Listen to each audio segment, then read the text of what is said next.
യുഎസുമായി വ്യാപാര തർക്കങ്ങളും സംഘർഷങ്ങളും നിലനിൽക്കുന്ന സാഹചര്യത്തിലും പാകിസ്ഥാനും ചൈനയ്ക്കുമെതിരെയുള്ള പ്രതിരോധം ശക്തമാക്കുകയാണ് ഇന്ത്യ. സാഹചര്യം മുതലെടുത്ത് ഇന്ത്യക്ക് പണിവെക്കാനുള്ള നീക്കങ്ങൾ ചൈനയും പാകിസ്ഥാനും നടത്തുന്നുമുണ്ട്. എന്നാൽ അതൊന്നും ഇങ്ങോട്ട് നടക്കില്ല. ദിനംപ്രതി പ്രതിരോധ മേഖലയ്ക്ക് കൂടുതൽ കരുത്ത് പകരുകയാണ് രാജ്യം. പുതിയ ആയുധ സംവിധാനങ്ങൾ തദ്ദേശീയമായി നിർമ്മിക്കുകയും വാങ്ങുകയും ചെയ്യുന്നുമുണ്ട്.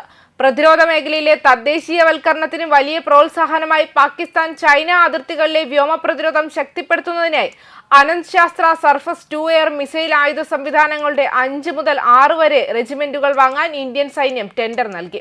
Defence research and development organisation വികസിപ്പിച്ച അനന്ത് ശാസ്ത്ര വ്യോമ പ്രതിരോധ മിസൈൽ സംവിധാനം വാങ്ങുന്നതിനായി ഇന്ത്യൻ സൈന്യം സർക്കാർ ഉടമസ്ഥതയിലുള്ള ഭാരത് ഇലക്ട്രോണിക്സ് ലിമിറ്റഡ് ടെൻഡർ നൽകിയിട്ടുണ്ട്. ഇത് മുൻപ് quick reaction surface 2 air missile system എന്നറിയപ്പെട്ടിരുന്നു. ഏകദേശം 30,000 കോടി രൂപ ചിലവ് പ്രതീക്ഷിക്കുന്ന ഈ പദ്ധതി ഓപ്പറേഷൻ സിന്ധുവിൽ പാകിസ്ഥാൻ ഡ്രോൺ ആക്രമണങ്ങൾ തടയുന്നതിൽ നിർണായക പങ്ക് വഹിച്ച ഇന്ത്യൻ സൈന്യത്തിന്റെ ആർമി എയർ ഡിഫൻസിനെ ശക്തിപ്പെടുത്തുമെന്നും അവർ പറഞ്ഞു.